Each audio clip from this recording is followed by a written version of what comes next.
Weź już startuj tym helikopterem, a nie kurka latasz mi tutaj tym. No weź, że leć tym helikopterem, kurde, człowieku. Co ty się uczysz, kurde, jak się śmigłem kręci? Czy ja bym szybciej poleciał?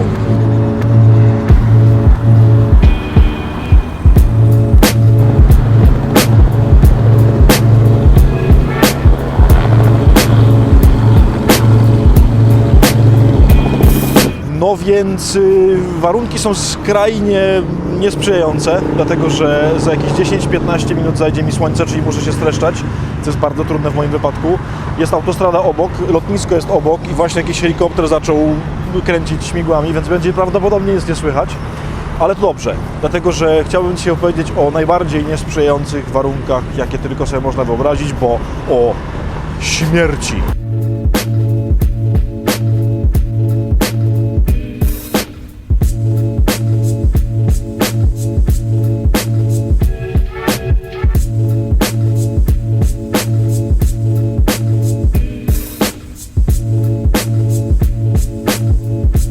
Moi drodzy, do tematu, już mówię, skąd mi się to wzięło.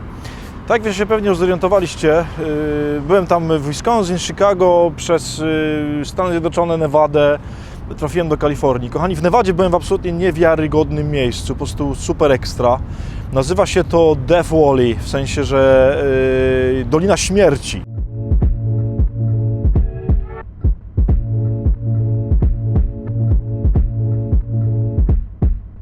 To jest jakieś w ogóle takie najbardziej horrendalne miejsce na Ziemi podobno, w sensie najgorętsze miejsce na Ziemi, gdzie w ogóle odnotowano największą temperaturę na Ziemi. I tam rzeczywiście jest masakra. W sensie jest pięknie, jest tak niewiarygodnie pięknie, ale jest absolutnie śmiercionośnie. W sensie nic tam nie żyje w ogóle. To jest totalna śmierć wszystkiego, po prostu solne jeziora, skały, w ogóle jeszcze depresja taka, że poniżej poziomu morza. I chciałem tam nagrać odcinek, w sensie nagrałem dużo ładnych zdjęć, więc będziecie sobie oglądać zaraz zdjęcia różne ładne stamtąd, ale chciałem tam gadać, tylko że nie byłem w stanie tam gadać. Dlatego, że było tam jakieś po prostu 100 chyba, nie wiem, 112 stopni było. W sensie tam potem ichniejszemu, nie potem Fahrenheita. Nie w Celsjusza, bo to w Celsjuszu bym umarł. Ale też prawie umarłem. I chodzi o to, że nie byłem w stanie tam gadać, więc gadam teraz, jak stamtąd już wyjechałem. Tu jest trochę chłodniej w Kalifornii już. I szukałem takiego po prostu miejsca, które byłoby równie beznadziejne, więc znalazłem takie miejsce. To jest dobrze, czy to nie jest dobrze? No i szukałem takiego miejsca, które było po prostu równie beznadziejne. No i tu jest tak beznadziejnie. Tylko kurczę, zaraz mi słońce zajdzie, więc już lecę. Kochani, o co chodzi? O śmierci.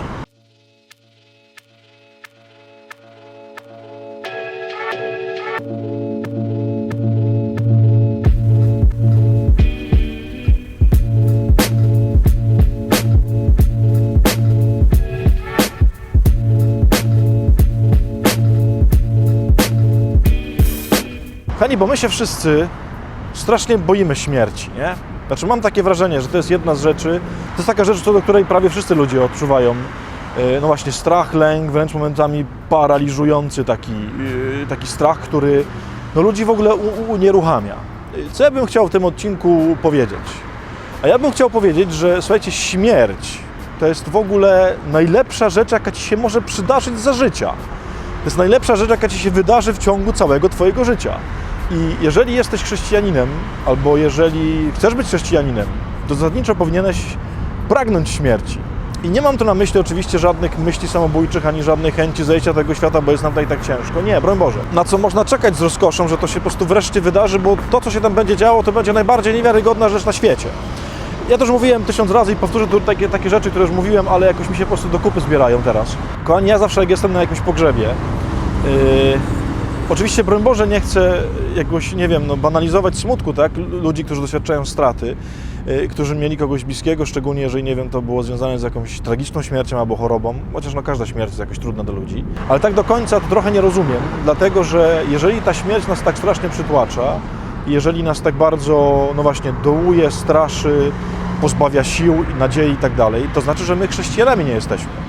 Kochani, po śmierci, to co się tam będzie działo, oczywiście nie jesteśmy sobie w stanie tego nawet wyobrazić, ale tak jak Pan Jezus zapowiada, to będzie po prostu najbardziej niezwykła rzeczywistość na świecie.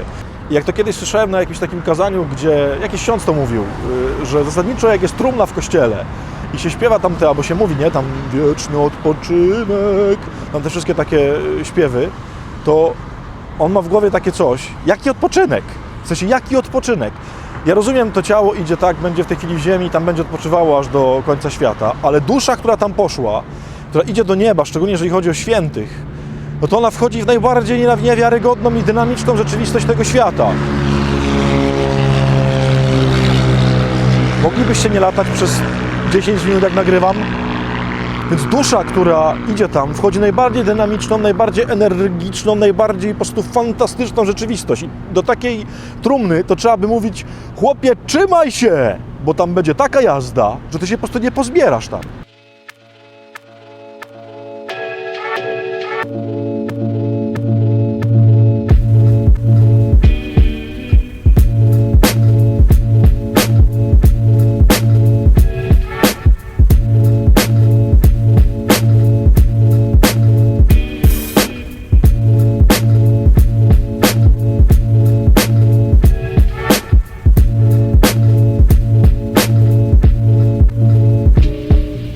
Dlaczego ja wam w ogóle to wszystko gadam? Bo, kochani, bo przypomniała mi się jedna śmierć, znaczy ona mi się bardzo często przypomina, bo to jest taka śmierć, o której marzę, taka śmierć, o której nieustannie myślę jako coś, co jest moim w ogóle pragnieniem. Chodzi mi o śmierć ojca Joachima Badeniego. Niektórzy go pewnie kojarzycie, niektórzy może mniej.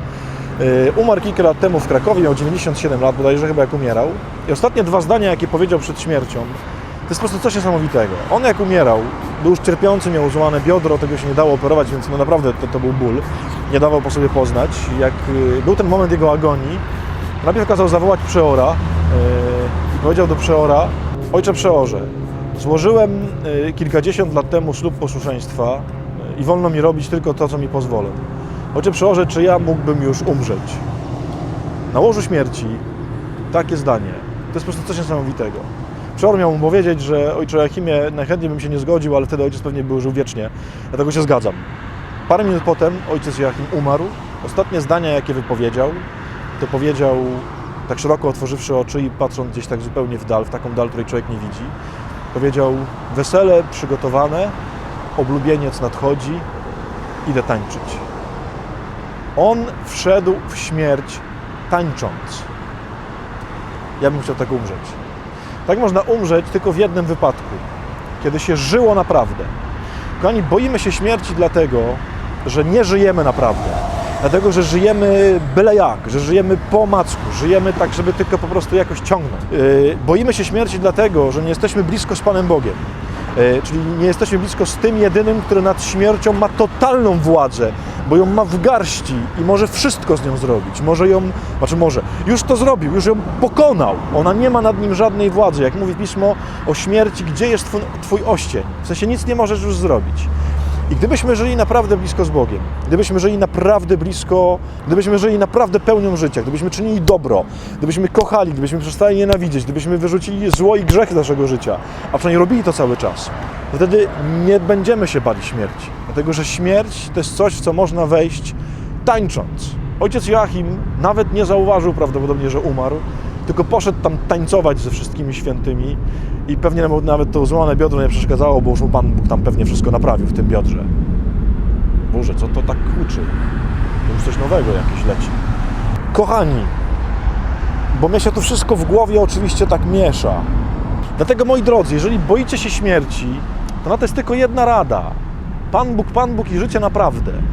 Nie da się w inny sposób z tym wygrać. I kochani, ja oczywiście rozumiem, że ja też jestem jakoś tam pewnie przerażony śmiercią, która jest związana z cierpieniem. Jak sobie pomyślę o tym, że nie wiem, będę na przykład chory bardzo poważnie i będę umierał strasznie cierpiąc. Tak, to wszystko jest przerażające oczywiście. Ja, broń Boże, nie chcę odjąć temu powagi i ciężkości, która w tym jest, bo to naprawdę wydaje się nie do wręcz zniesienia w niektórych wypadkach, kiedy się to tak dzieje. Tylko że ojciec Joachim, jego śmierć pokazuje mi, że nawet w takich wypadkach, kiedy się bardzo cierpi, to jest jedna droga, która może sprawić, że śmierć nie jest taka, jaka nam się wydaje, taka straszna.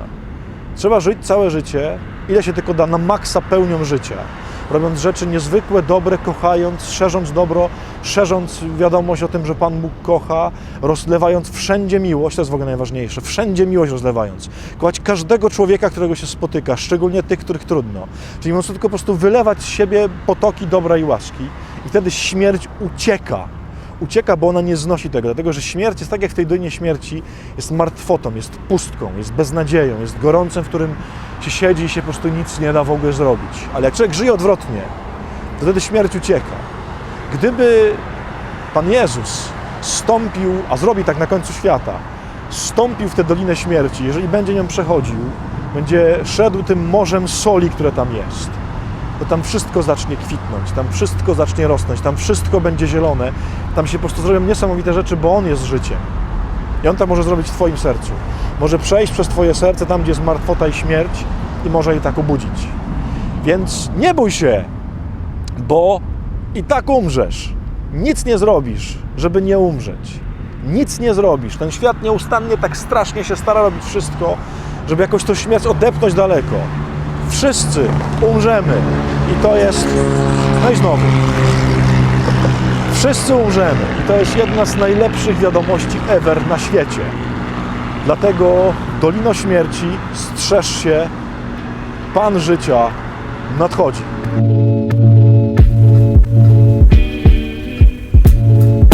Słuchajcie, to jest kolejny odcinek ze Stanów Zjednoczonych, gdzie jestem znowu tak strasznie podjarany i podniecony, że aż nie wiem.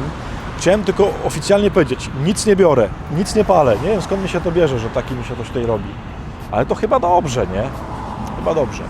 Dobra, koniec tego gadania. Tyle na dzisiaj. Było mi przemiło, jak zawsze z Wami się spotkać. Do zobaczenia już niedługo pewnie. Pozdrawiam serdecznie, błogosławię Was i pamiętam w modlitwie. Z Bogiem. Pa!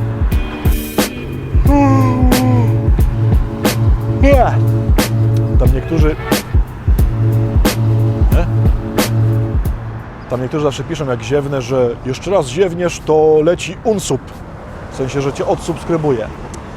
No trudno, no. No, znaczy wolałbym, żeby nie, zostań. Ale jeżeli tak, to niestety...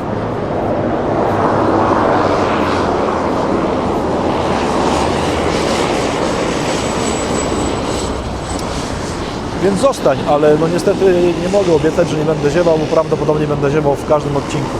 Przepraszam. Taki klimat. Ależ bym Was wszystkich uściskał po prostu tak, że aż... O. Dobra, powiedział znowu mądrości, więc może zakończyć. Do widzenia. Z Panem Bogiem. Szczęść Boże.